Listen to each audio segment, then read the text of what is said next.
Welcome to the Deep Dive. We're here to explore the sources, the details, the context behind some of history's most fascinating stories. And today we're looking at someone everyone thinks they know, Neil Armstrong. Exactly. That first step on the moon, the quote, it's burned into our collective memory. But we want to go deeper than that single moment.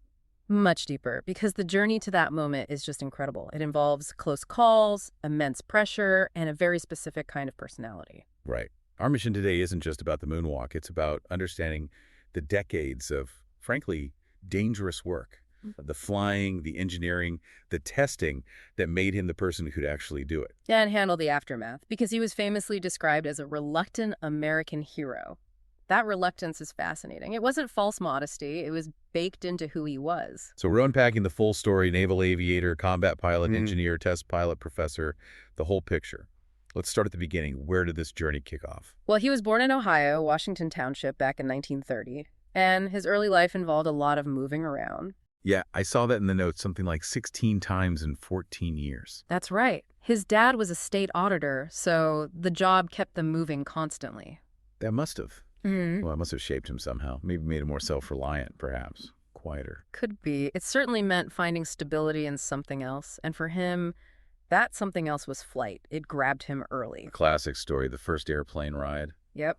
He was just a little kid, maybe 5 or 6, when he got a ride in a Ford Trimotor, the old tin goose, they called it, in Warren, Ohio. And that was it. Hooked. And completely, it became this laser focus, so much so that he actually got his student pilot's license before his driver's license. Seriously, on his 16th birthday. Earned the certificate on his 16th birthday, soloed later that summer, all before he could legally drive a car. That tells you something about his priorities. Definitely. And he was also an Eagle Scout, wasn't he? That seems important, too. Very. He was deeply involved in scouting, earned Eagle Scout rank, and apparently he even took his World Scout badge with him to the moon. It clearly meant a lot. So aviation and that sense of duty, maybe. Then came college. Purdue. Right, aeronautical engineer. Purdue in 47. And the way he paid for it is absolutely key to understanding his path. It was something called the Holloway Plan. Okay, tell us about the Holloway Plan. It sounds like more than just a scholarship. Oh, much more. It was a Navy program. It basically laid out his next few years. You did 2 years of college study. Right. Then 2 years of flight training with the Navy. Okay. Then a mandatory year of active service as a naval aviator. Then you could go back and finish your last year or 2 of college. Wow. So it wasn't a choice between being a pilot or an engineer. The Navy basically forced him to be both. Exactly. It fused those 2 identities right from the start, which, turned out to be incredibly valuable later on. So that plan put him on a fast track. Oh. Midshipman in 49, naval aviator by 1950, did his first carrier land on the USS Essex, and then straight into combat. Pretty much straight into the Korean War. He was flying the Grumman F-9F Panther jet, mostly ground attack missions. How much combat did he see? He flew 78 combat missions. That's about 121 hours in the air over Korea.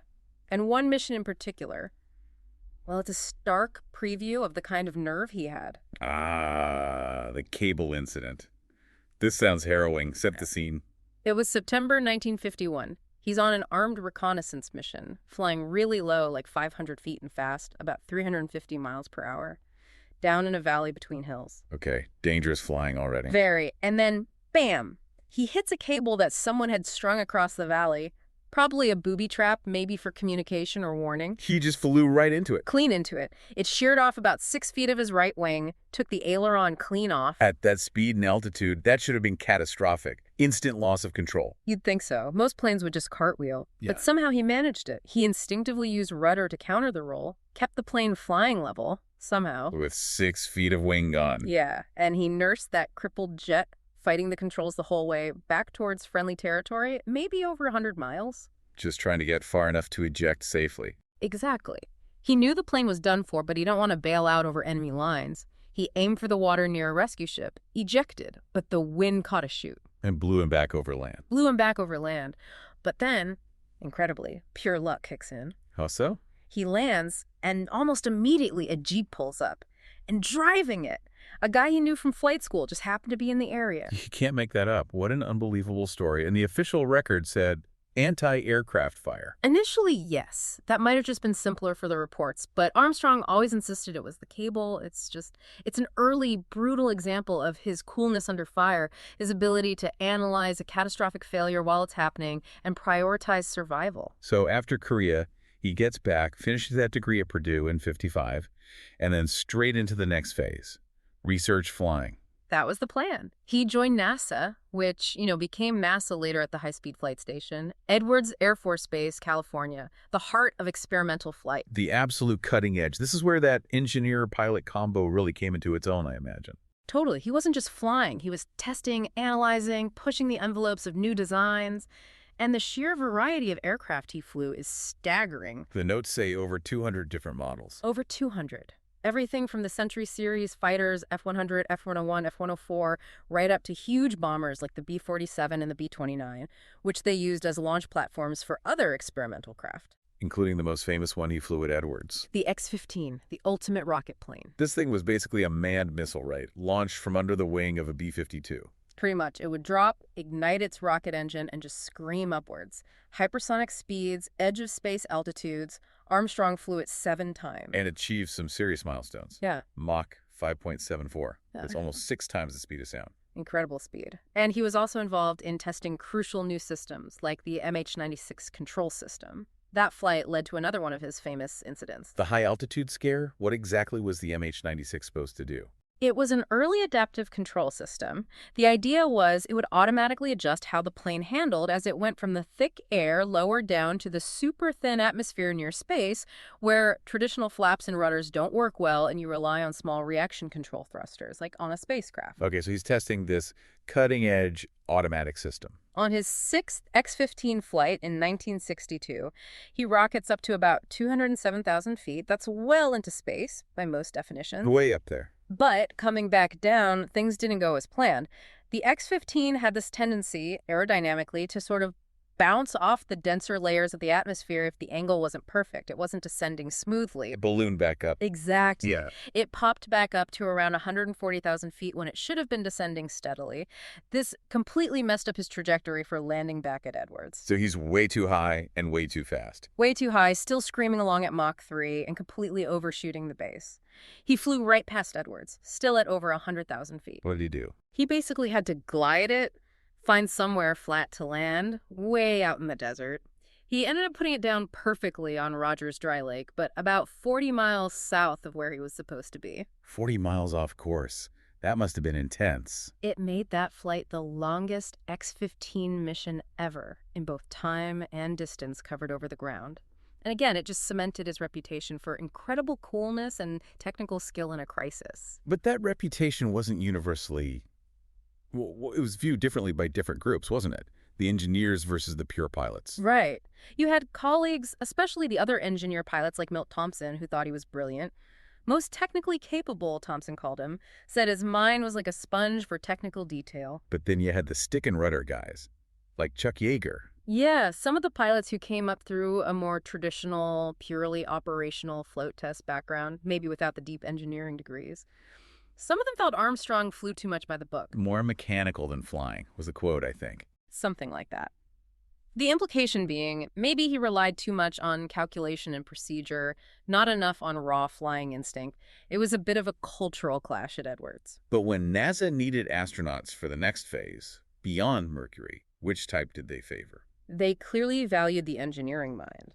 When NASA picked its second group of astronauts in 1962, the new 9, they were called Armstrong was chosen, and significantly, he was one of the first 2 civilians ever selected as astronauts. A big shift from the purely military test pilots of the Mercury 7. A huge shift. NASA knew Gemini and Apollo would be incredibly complex. Docking, navigation, lunar landing. These weren't just piloting tasks. They were systems engineering challenges happening in real time.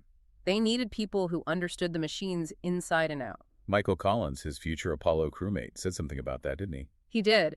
Collins acknowledged that maybe some pilots thought Armstrong wasn't the absolute best stickman, but Collins felt Armstrong was by far the smartest, the one who best understood the spacecraft's systems. And for Apollo, that's what NASA bet on, his brain. So selection for the astronaut corps in '62 puts him right into the thick of it. His first spaceflight comes pretty quickly with Gemini. Gemini 8, March 1966. He was the command pilot, paired with David Scott, and this flight made him NASA's first civilian astronaut to actually fly in space. And the mission had a huge objective, right? The first docking? The very first docking of 2 spacecraft in orbit. That was the primary goal. They were meant to link up with an uncrewed Agena target vehicle. And they pulled it off. They did. Armstrong executed the docking perfectly, a huge milestone for the space race. But almost immediately after they docked, things went very wrong. This is the stuck thruster incident. Yeah, exactly. One of the small maneuvering thrusters on their Gemini capsule, thruster number 8, got stuck open. It just kept firing. And because they were docked to the big Agena stage? The combined spacecraft started to roll and spin faster and faster. It got up to about 1 revolution per second, utterly disorienting and incredibly dangerous. And they were out of contact with mission control at this point. For the critical part, yes. Houston had no idea this emergency was unfolding until Armstrong and Scott were already dealing with it. So how did Armstrong handle it? There couldn't have been a checklist for that. No, definitely not. He had to diagnose the problem under intense G-forces and disorientation. His first instinct, crucially, was that the problem might be with the Agena they were docked to. So he undocked. He made the critical decision to undock, but the spinning continued, which told him the problem was with their own Gemini capsule. The only way to stop the violent roll then was to use a completely separate system. The re-entry control system, the RCS, the thrusters meant only for controlling attitude during re-entry. That was the only option left. He shut down the main thruster system and used the RCS thrusters to counteract the spin and stabilize the capsule. It worked. He saved the spacecraft and the crew. But using the RCS fuel, that triggered mission rules, didn't it? Absolutely. The rules were crystal clear. If you have to use the RCS fuel before re-entry, the mission is immediately aborted. You come home. So a mission planned for 3 days was over after less than 11 hours. How was that received back at NASA? There was some friction. Some astronauts, reportedly including figures like Wally Schirra and maybe Walt Cunningham, felt Armstrong had acted too hastily, that he'd botched it by firing the RCS and ending the mission prematurely. They thought he should have found another way. Perhaps, but subsequent analysis completely cleared him. First, there was no procedure for that specific failure. Second, and this is a key finding, the mission planners hadn't properly trained the crews on how to handle the combined spacecraft after docking. They treated it like 2 separate vehicles. Ah, so the training was flawed. As Gene Kranz, the legendary flight director, basically said later, the crew did exactly what they were trained to do, but the training itself was wrong for that scenario. Armstrong's quick thinking under immense pressure absolutely saved the mission from disaster. It proved he could handle the unexpected when the procedures failed. And that clearly didn't hurt his standing. He was quickly assigned to the backup crew for Apollo 9. Which, in NASA's crew rotation system, put him squarely in line to command Apollo 11, the first lunar landing attempt. But before Apollo 11, there was more training. And one more incredibly close call involving a very strange machine. Ah, yes, the LLRV, the Lunar Landing Research Vehicle. The flying bedstead. It looked terrifying. How did that thing even work? How did it simulate landing on the moon? It was an engineering marvel, really, but inherently unstable. It had a big jet engine pointed downwards that was constantly adjusted to cancel out exactly 5/6 of the vehicle's weight. To simulate the moon's lower gravity. Exactly. So the remaining 1/6 of the weight, plus all the attitude control, was handled by small hydrogen peroxide thrusters, similar to what the actual lunar module used. It gave pilots a real feel for how a vehicle would handle in lunar gravity with no atmosphere. But notoriously difficult and dangerous to fly. Extremely. Several were built, and 3 of the 5 ended up crashing during the program. And on May 6, 1968, it was Armstrong's turn to have one fail on him. What happened? He was practicing landings, maybe about 100 feet off the ground. Suddenly, the control system malfunctioned.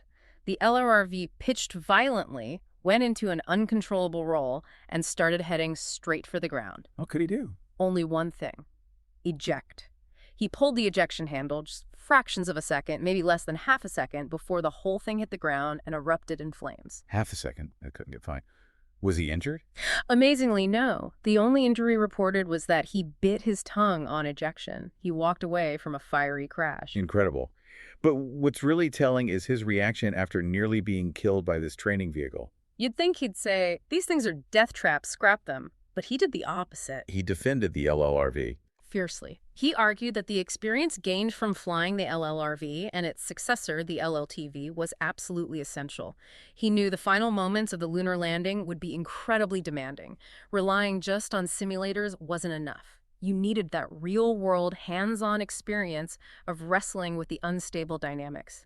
He felt it was crucial for commanders to have that feel, that muscle memory. It was worth the risk. That dedication, that willingness to face extreme risk for the sake of preparation, it really does explain why he was chosen for the left seat on Apollo 11. Absolutely. So the crew is set. Armstrong as commander, Buzz Aldrin as lunar module pilot, and Michael Collins orbiting above in the command module. Now, one persistent question is about who would step out first. It ended up being Armstrong. The official reason given was practical, about the hatch design. That was the public explanation. The LM hatch opened inwards and towards the right. So with Armstrong in the commander's position on the left, it was physically simpler for him to get out first around the hatch. Aldrin would have had to climb over him. Makes sense. But the source notes suggest there might have been another layer to that decision, discussed internally at NASA. Yes. Internal documents and accounts from managers like Deke Slayton suggest that while the hatch was a factor, a significant reason they finalized Armstrong as first out was his personality. They specifically cited his perceived lack of a large ego. It's fascinating.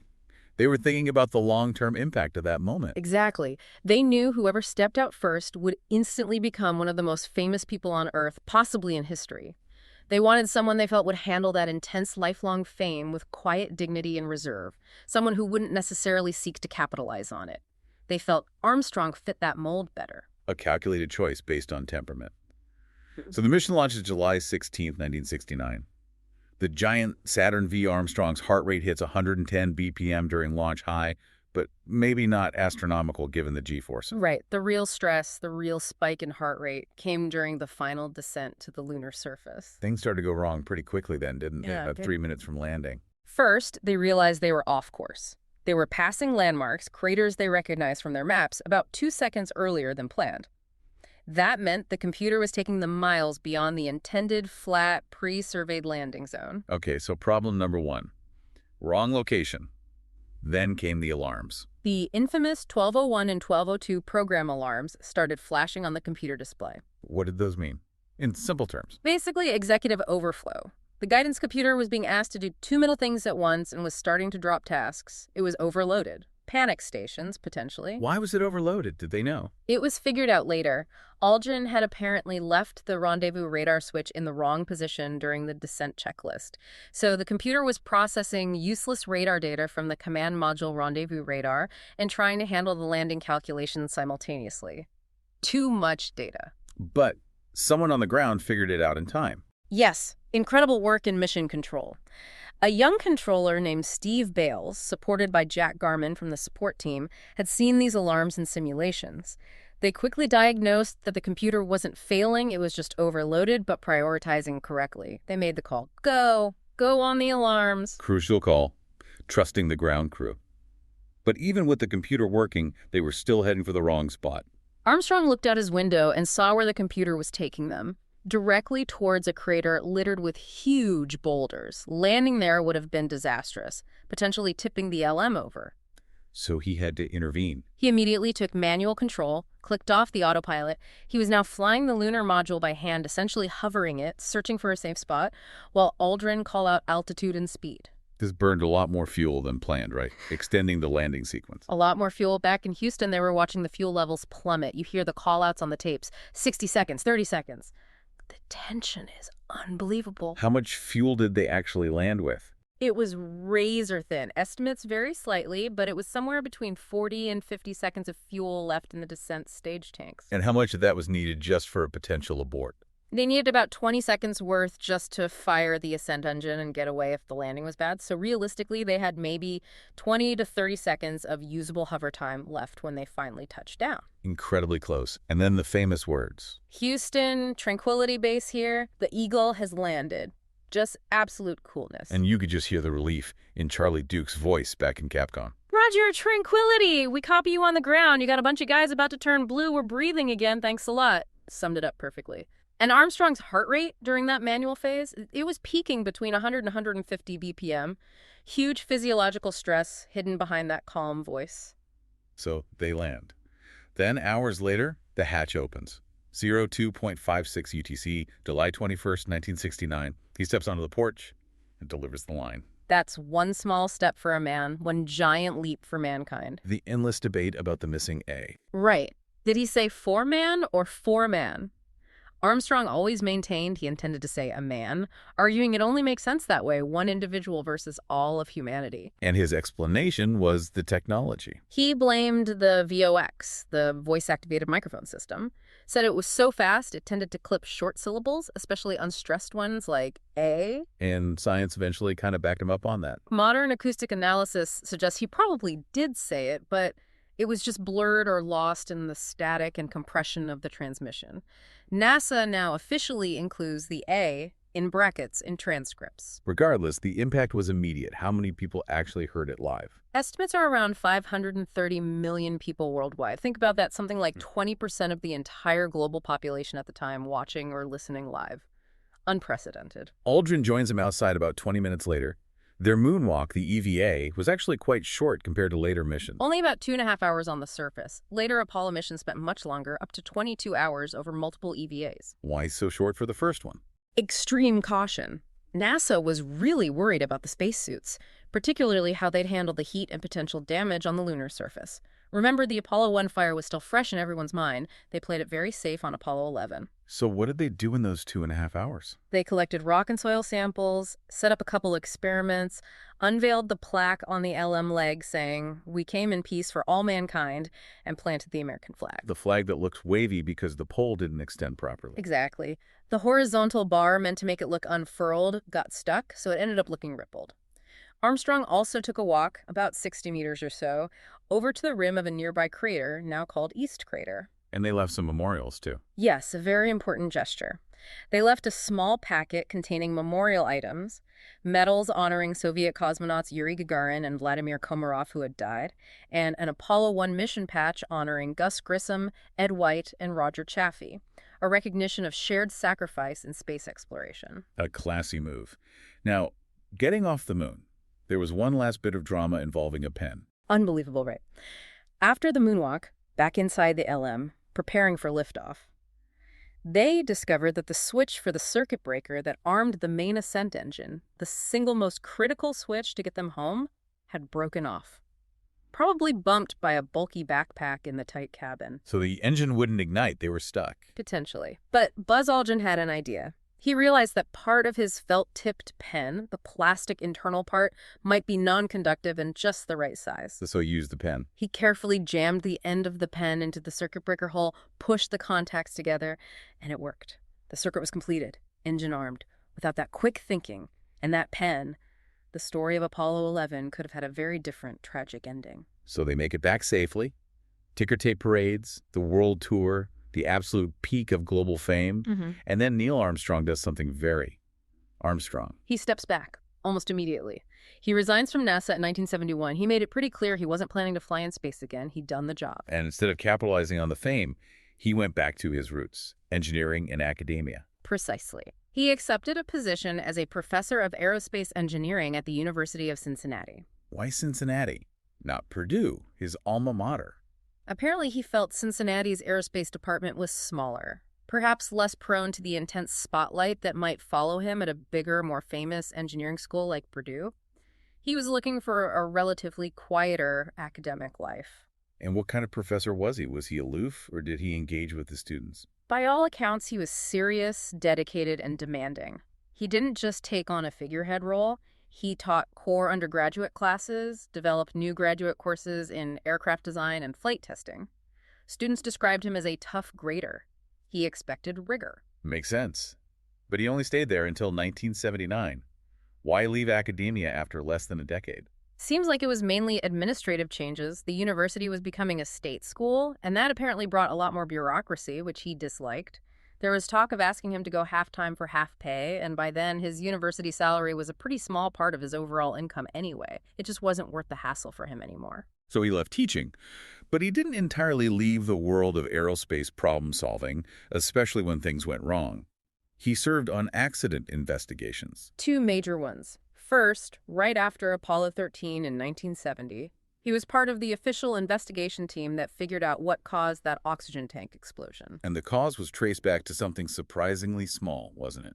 Shockingly small. A thermostat switch inside the oxygen tank. It was designed for the command module's 28-volt DC power system, but during ground testing years earlier, the tank had been briefly subjected to 65 volts.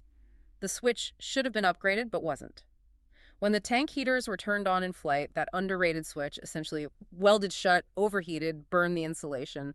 Boom. A tiny component failure with massive consequences. Then, years later, 1986, the Challenger disaster. He's called back again. Yes, President Reagan appointed him as vice chairman of the Rogers Commission, investigating the Space Shuttle Challenger tragedy. What was his key role there, beyond just lending his name and expertise? His big contribution, reportedly, was quite strategic. He argued strongly for limiting the commission's final report to a concise set of recommendations. Just 9 key points. Why only 9? Wouldn't more be better? His thinking, very pragmatically, was that if they gave NASA a huge laundry list of 50 or 100 recommendations, the bureaucracy would get bogged down, nothing would really change. By focusing on 9 critical, actionable items related to the O-rings, decision-making, and safety culture, he felt they could force NASA to actually implement meaningful reforms. It was about effectiveness. That practical engineering mindset again, focus on the core problem and the fix. This contrasted sharply with his public image, though.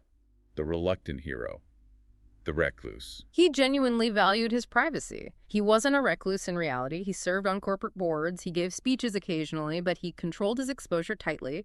He found the recluse label somewhat amusing, apparently. He did do some endorsements, but selectively. Very selectively. Only for American companies, like Chrysler for a time, and the Bankers Association.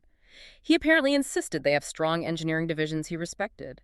He served on boards, too, including Thiokol, ironically, the company that made the solid rocket boosters involved in the Challenger accident. He joined their board after the disaster. And he fiercely protected his name and image. The autographs, the Hallmark lawsuit. Yeah, he stopped signing autographs altogether around 1993 because so many forgeries were being sold. And the Hallmark case in '94, they used his name and a snippet of his famous quote on a Christmas ornament without asking. He sued, they settled, and he donated the money to Purdue. It wasn't about personal profit. It was about controlling how his legacy was used or misused. He stayed out of politics, too, despite his profile. Turned down approaches from both parties, apparently. Preferred his quiet life on his farm in Ohio. And then there was that bizarre rumor about converting to Islam. Oh, that one was strange. A persistent myth, especially in the early 80s in some parts of the Middle East, claimed he'd heard the Muslim call to prayer while on the moon and converted. It became so widespread, the U.S. State Department actually had to issue official denials through embassies. Just shows the kind of global, almost mythical status he attained. A life lived under intense scrutiny. He passed away in 2012, age 82. Complications after heart surgery. Yes, coronary bypass surgery. And even his death wasn't free from scrutiny. The malpractice lawsuit that came to light years later? Exactly. In 2019, news broke that his sons had settled a $6 million wrongful death lawsuit against the hospital where he had the surgery. What was the basis of the suit? The family alleged negligence in his post-operative care. Specifically, they claimed that removing temporary pacemaker wires too early caused internal bleeding that wasn't managed properly or quickly enough, leading to his death. The hospital settled privately, likely to avoid the massive negative publicity of being accused of negligence in the death of Neil Armstrong. A sad coda.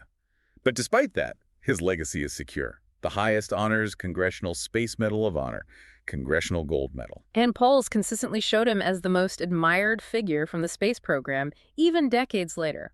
Ranked #1 space hero in a 2010 survey. And he stayed true to his engineering convictions right to the end, didn't he? Making that rare public statement about space policy. He did. In 2010, he, along with Gene Cernan and Jim Lovell, publicly criticized the cancellation of NASA's Constellation program, which included the ERA's rockets intended to return astronauts to the moon.